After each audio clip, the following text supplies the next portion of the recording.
Search for a Method by Jean-Paul Sartre. This is the third part of chapter 3 of 4. So there will be one more part after this, for chapter 3 anyway. Existentialism reacts by affirming the specificity of the historical event, which it refuses to conceive of as the absurd juxtaposition of a contingent residue and an a priori signification. Its problem is to discover a supple, patient dialectic which espouses movements as they really are, and which refuses to consider a priori that all lived conflicts pose contradictories or even contraries. For us, the interests which come into play cannot necessarily find a mediation which reconciles them. Most of the time they are mutually exclusive, but the fact that they cannot be satisfied at the same time does not necessarily prove that their reality is reduced to pure contradiction of ideas. The thing stolen is not the contrary of the thief, nor is the exploited the contrary or the contradictory of the exploiter. Exploiter and exploited are men in conflict in a system whose principal characteristic is scarcity. To be sure, the capitalist owns the instruments of labor and the worker does not own them. There we have a pure contradiction. But to be precise, this contradiction never succeeds in accounting for each event. It is the framework for the event. It creates a permanent tension in the social environment, a split within the capitalist society. But this fundamental structure of every contemporary event in our bourgeois societies does not by any means explain the event in its concrete reality. The day of the 10th of August of the 9th of Thermidor, that day in the month of June 1848, etc., cannot be reduced to concepts. The relation between groups on each of those days is one of armed struggle, to be sure, and violence. But this struggle reflects in itself the structure of enemy groups, the immediate insufficiency of their development, the hidden conflicts which, though never clearly declared, result in an internal disequilibrium, the deviations which the present instruments impose on each one's action, the manner in which their needs and claims are manifested to each one. Lefebvre has irrefutably established that after 1789, fear was the dominating passion of the revolutionary populace, which does not exclude heroism, quite the contrary. And that all these days of the popular offensive, July 14th, June 20th, August 10th, September 3rd, etc., are fundamentally defensive days. Military sections took the Tuileries by assault because they feared that an army of counter-revolutionaries might come forth from it some night to massacre Paris. Today, this simple fact escapes Marxist analysis. The idealist voluntarism of the Stalinists can conceive only of an offensive action. It attributes negative sentiments to the class whose power is declining, and to this class alone. Furthermore, when one recalls that the sans-culottes, mystified by the instruments of thought which they had at their disposal, allowed the immediate violence of their material needs to be transformed into an exclusively political violence, then one's idea of the terror will be very different from the classical conception. The event is not the passive resultant of a hesitant, distorted action and of an equally uncertain reaction. It is not even the fleeting, slippery synthesis of reciprocal incomprehensions. But across all the tools of action and thought which falsify praxis, each group realizes by its conduct a certain revelation of the other. Each of them is subject insofar as it directs its own action, and each is object insofar as it submits to the action of the other. Each tactic foresees the other's tactic, more or less thwarts it, and is thwarted in turn. Inasmuch as each revealed activity of a group surpasses the activity of an opposing group, is modified in its tactics because of the latter, and consequently modifies the structures of the group itself, the event in its full concrete reality is the organized unity of a plurality of oppositions reciprocally surpassed. Perpetually surpassed by the initiative of all and of each one, It surges up precisely from these very surpassings as a double unified organization, the meaning of which is to realize in unity the destruction of each of its terms by the other. Thus constituted, the event reacts upon the men who compose it and imprisons them in its apparatus. Of course, it's being set up as an independent reality, and its imposition on individuals are accomplished only by an immediate fetishizing. Already, for example, all the participants in the day of August 10th know that the seizure of the Tuileries and the fall of the monarchy are at stake. The objective meaning of what they are doing is going to be imposed upon them as a real existence to the same degree that the other's resistance does not allow them to grasp their activity as the pure and simple objectification of themselves. Beginning here, and precisely because the fetishizing has, as a result, the realization of fetishes, the event must be considered as a system in motion, drawing men along toward its own annihilation. The result is rarely clear-cut. On the evening of August 10th, the king has not been deposed, but he is no longer at the Tuileries. He has been placed under the protection of the Assembly. His person remains just as embarrassing. The more real consequences of August 10th are, first, the appearance of the dual power, classical and revolutions. Second, the convocation of the convention, which sets to work again at the basic problem, left unresolved by the event. Finally, there is the dissatisfaction and growing unrest of the populace of Paris, which does not know whether or not its coup has succeeded. The result of this fear will be the September massacres. Thus it is the very ambiguity of the event which often confers upon it its historical efficacy.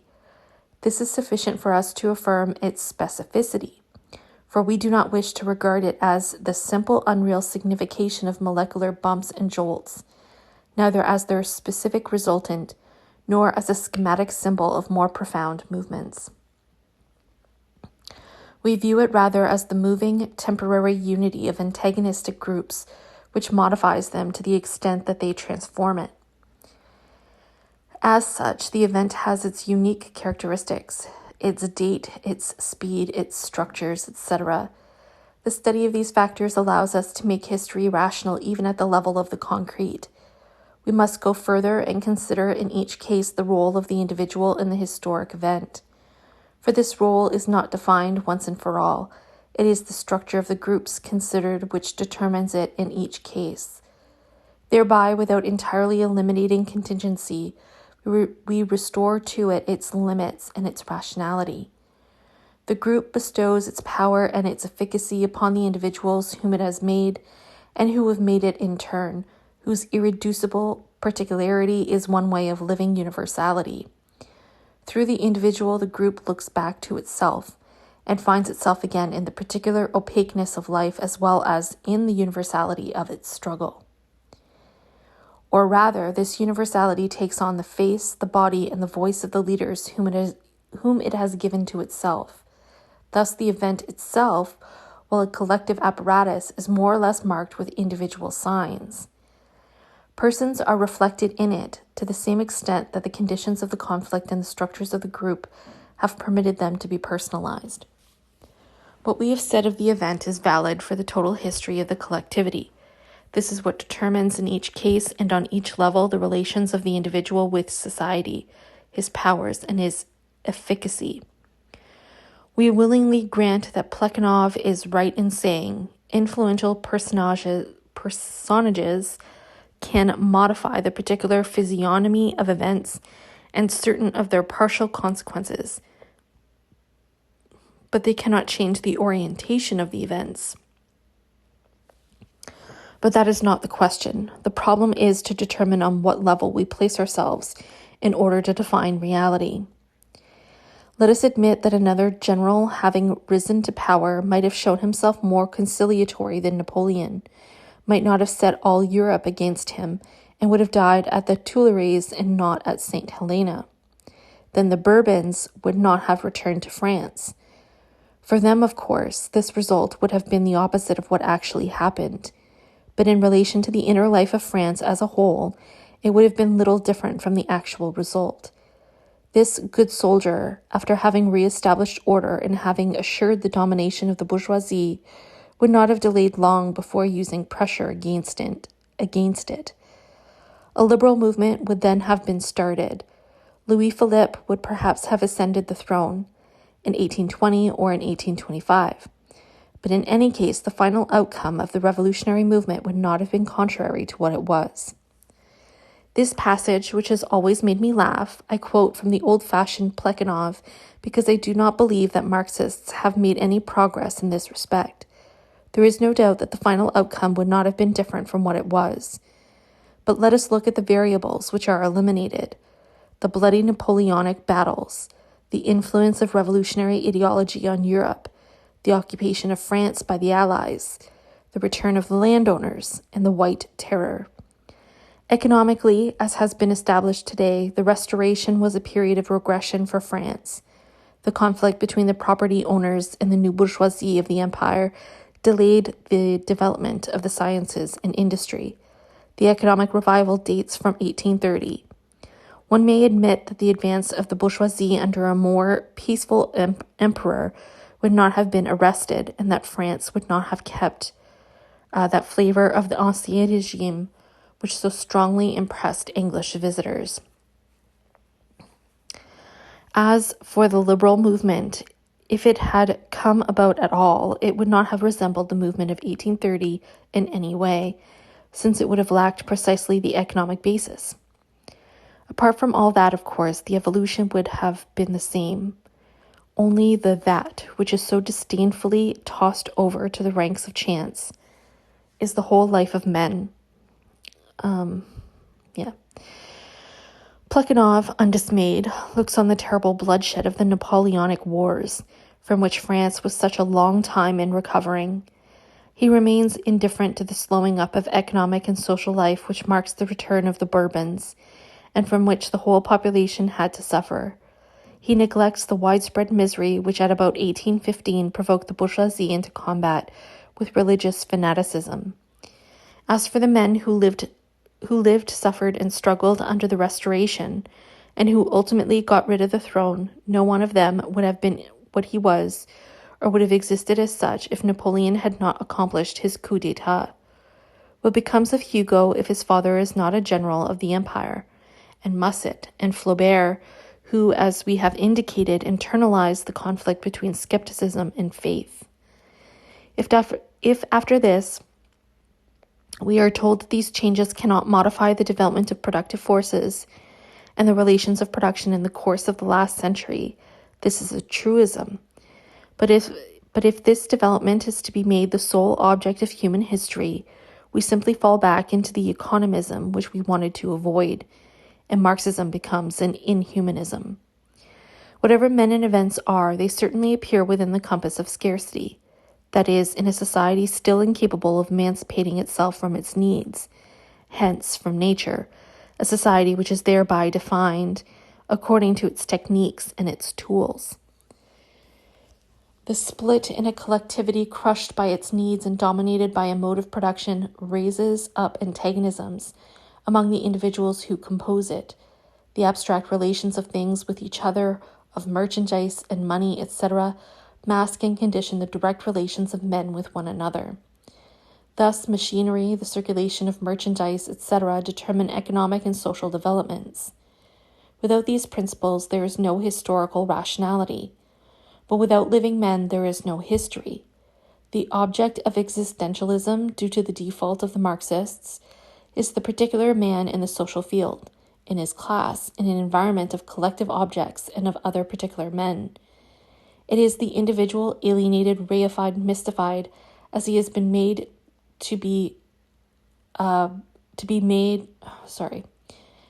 is the individual alienated, reified, mystified, as he has been made to be by the division of labor and by exploitation, but struggling against alienation with the help of distorting instruments and, despite everything, patiently gaining ground.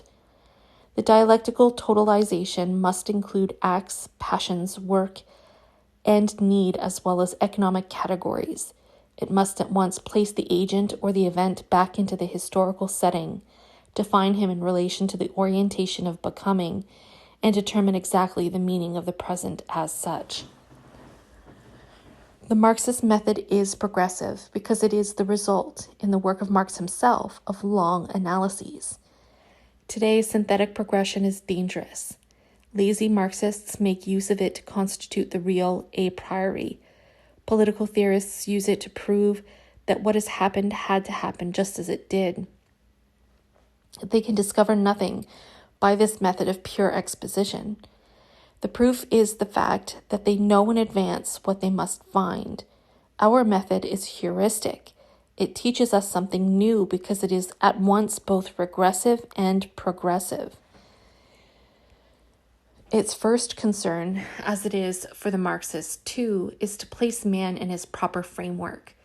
We demand of general history that it restore to us the structures of the contemporary society, its conflicts, its profound contradictions, and the overall movement which these determine.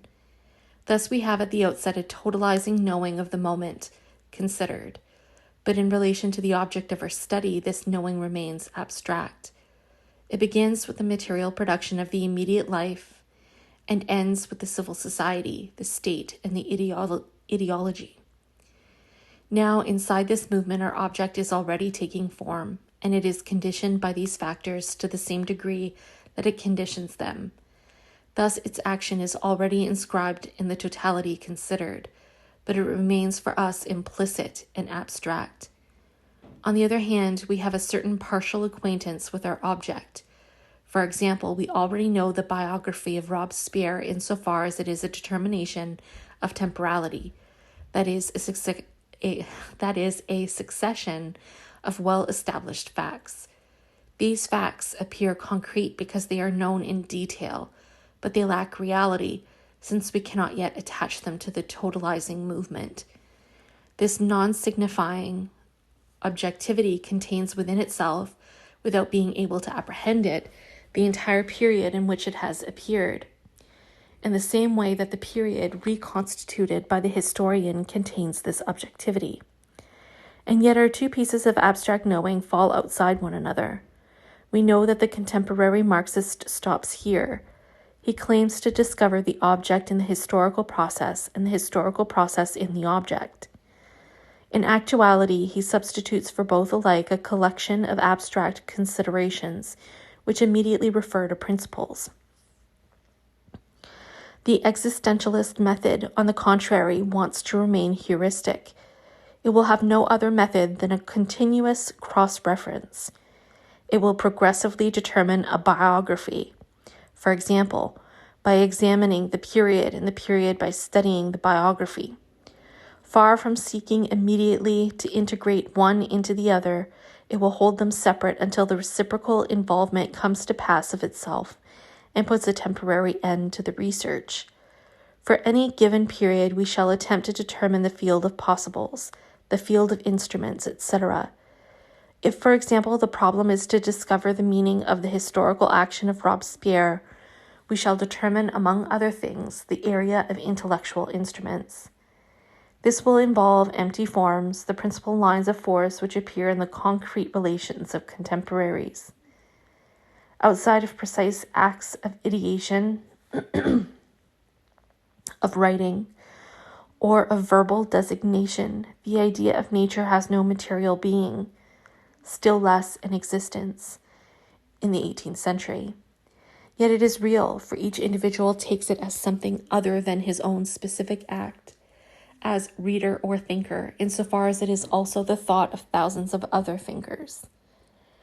Thus the intellectual grasps his thought as being at once his and other.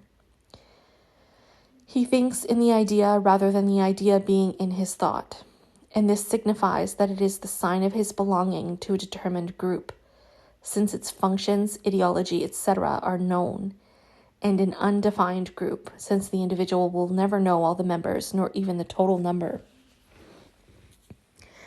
As such, this collective, at once real and potential, real as a potentiality, represents a common instrument.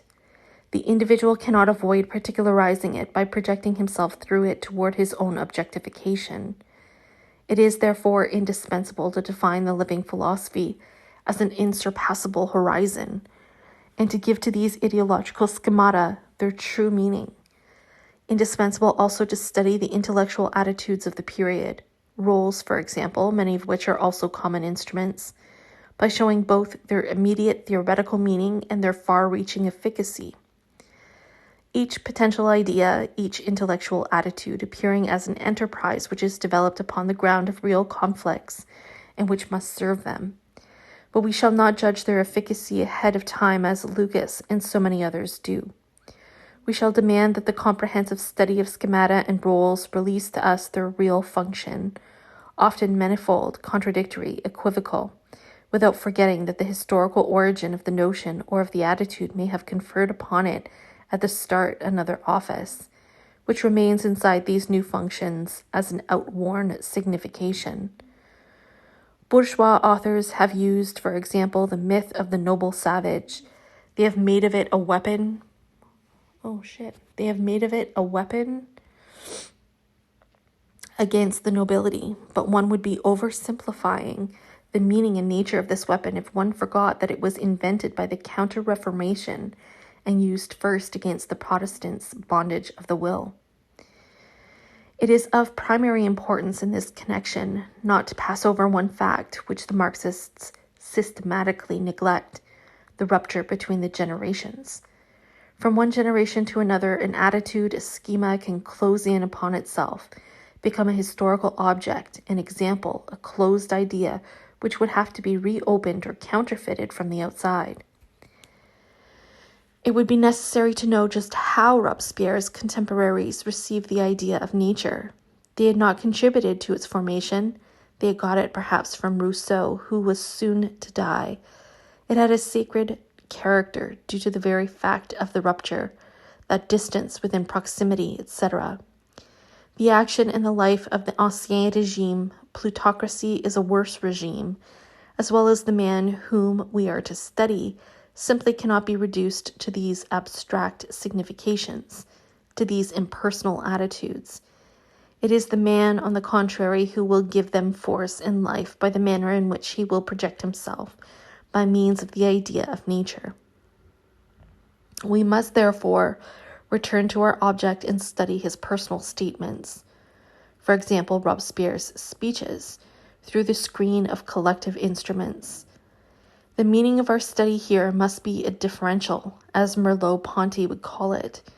It is, in fact, the difference between the common beliefs and the concrete idea or attitude of the person studied, the way in which the beliefs are enriched, made concrete, deviated, etc., which, more than anything else, is going to enlighten us with respect to our object.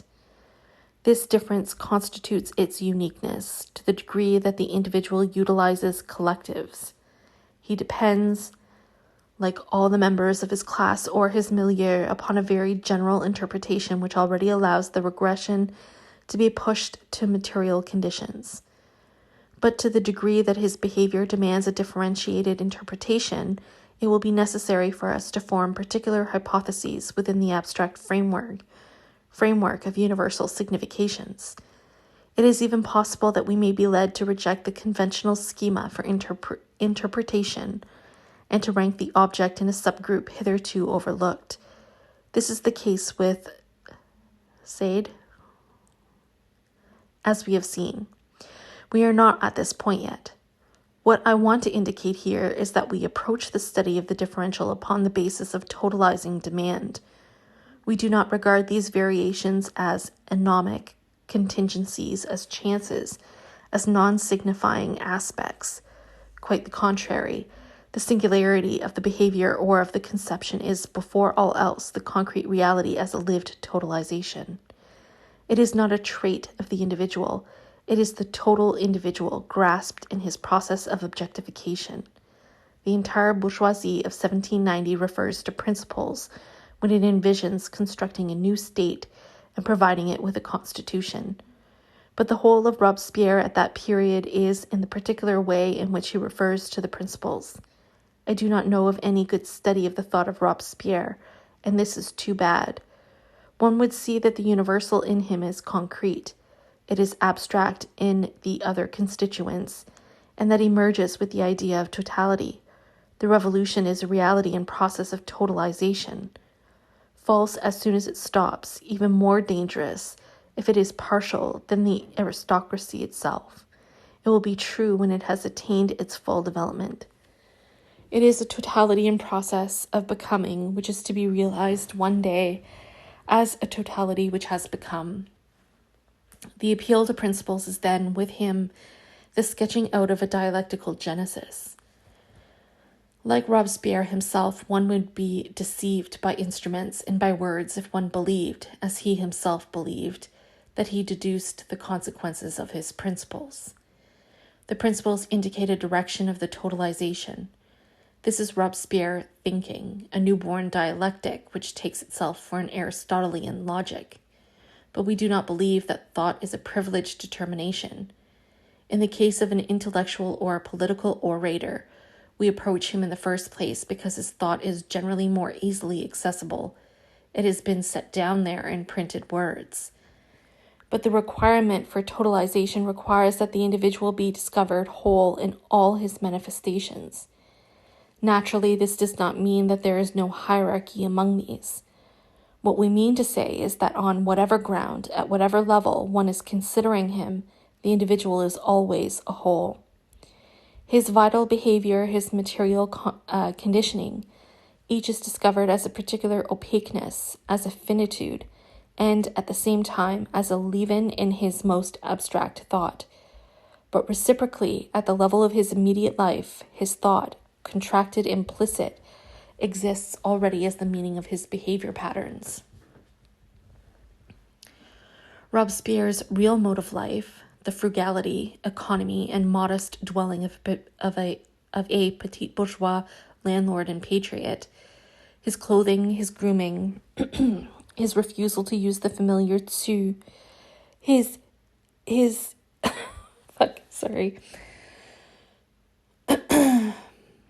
incorruptibility can give us their total meaning only when seen in the light of a certain political attitude, which will be inspired by certain theoretical views, and which will in turn condition them.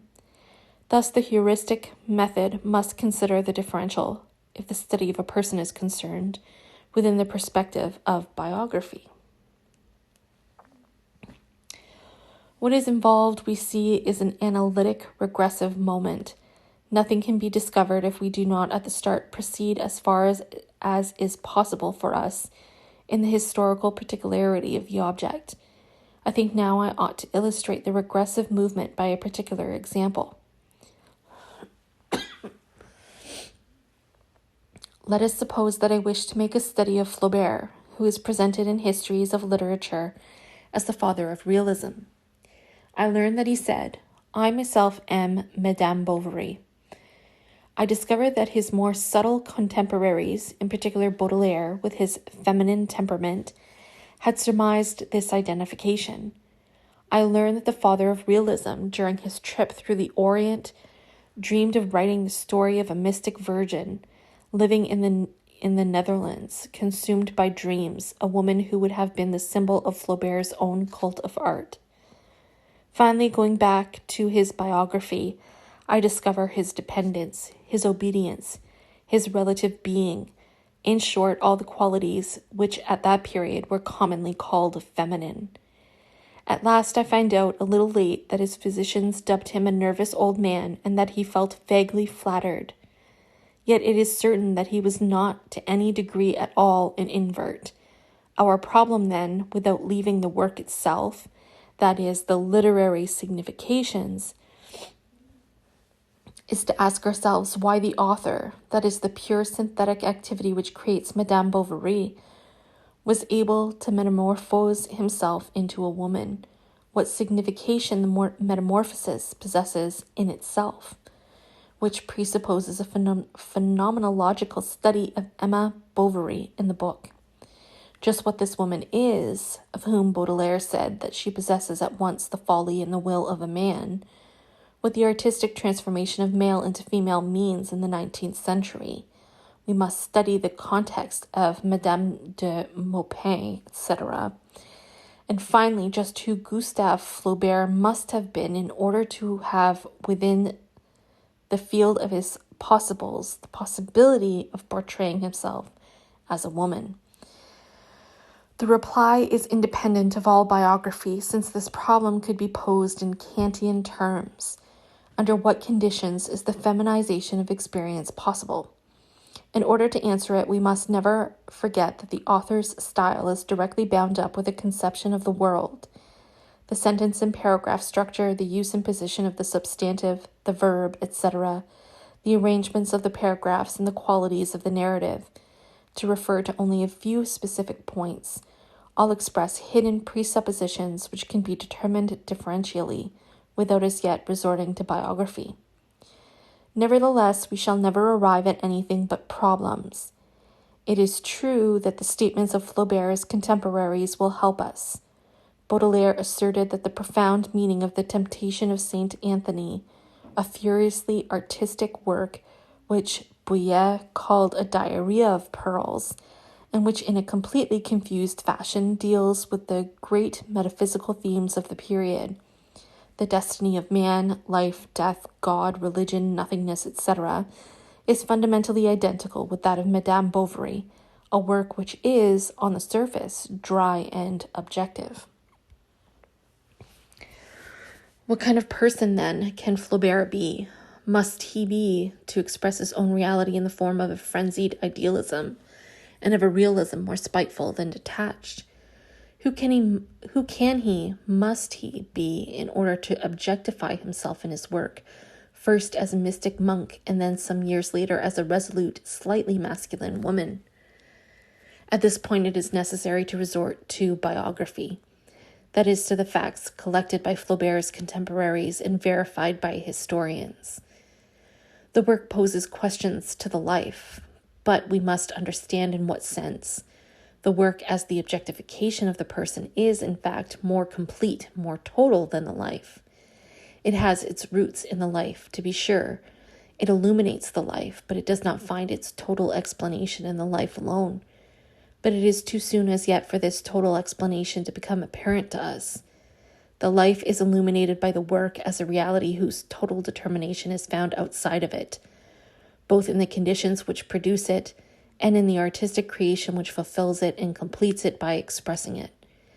Thus the work, when one has examined it, becomes a hypothesis and a research tool to clarify the biography. It questions and holds on to concrete episodes as replies to its questions. But these answers are not complete. They are insufficient and limited insofar as the objectification in art is irreducible to the objectification in everyday behavior. There is a hiatus between the work and the life. Nevertheless, the man, with his human relations thus clarified, appears to us in turn as a synthetic collection of questions. The work has revealed Flaubert's narcissism, his onanism, his idealism, his solitude, his dependence, his femininity, his passivity. But these qualities in turn are problems for us. They lead us to suspect at once both social structures. Flaubert is a property owner. He lives on unearned income, etc., and a unique childhood drama. In short, these regressive questions provide us with the means to question his family group as a reality lived and denied by the child Flaubert. Our questions are based on two sorts of information: objective testimonies about the family, class characteristics, family type, individual aspect, and furiously subjective statements by Flaubert about his parents, his brother, his sister, etc. At this level, we must be able constantly to refer back to the work and to know whether it contains a biographical truth such as the correspondence itself, falsified by its author, cannot contain. But we must know also that the work never reveals the secrets of the biography. The book can at most serve as a schema or conducting thread, allowing us to discover the secrets in the life itself. At this level, we study the early childhood as a way of living general conditions without clearly understanding or reflecting on them. Consequently, we may find the meaning of the lived experience in the intellectual petite bourgeoisie. formed under the empire and in its way of living the evolution of French society. Here we pass over into the pure objective, that is, into the historical totalization. It is history itself which we must question, the halted advance of family capitalism, the return of the landed proprietors, the contradictions in the government, the misery of a still insufficiently developed proletariat. But these interrogations are constituting in the sense in which the Kantian concepts are called constitutive, for they permit us to realize concrete syntheses, there where we had as yet only abstract general conditions. Beginning with an obscurely lived childhood, we can reconstruct the true character of petit bourgeois families. We compare Flaubert's with the family of Baudelaire at a more elevated social level, with that of the Goncourt brothers, a petit bourgeois family which entered into the nobility about the end of the 18th century by the simple acquisition of noble property, with that of Louis Bouillet, etc. In this connection, we study the real relations between scientists and practitioners, the father Flaubert, and industrialists, the father of his friend Le Poitvin. In this sense, the study of the child Flaubert as a universality lived in particularity enriches the general study of the petite bourgeoisie in 1830. By means of the structures presiding over the particular family group, we enrich and make concrete the always too general characteristics of the class considered. In discontinuous collectives, for example, we apprehend the complex relation between a petite bourgeoisie of civil servants and intellectuals on the one hand, and the elite of industrialists and landed proprietors on the others, or again the roots of this petite bourgeoisie, its peasant origin, etc., its relations with fallen aristocrats. It is on this level that we are going to discover the major contradiction which the child Gustave Flaubert lived in his own way, the opposition between the bourgeois analytic mind and the synthetic myths of religion. Here again a systematic cross-reference is established between the particular anecdotes which clarify these vague contradictions, because the stories gather them together into a single exploding whole, and the general determination of living conditions which allows us to reconstruct progressively, because they have already been studied, the material existence of the groups considered.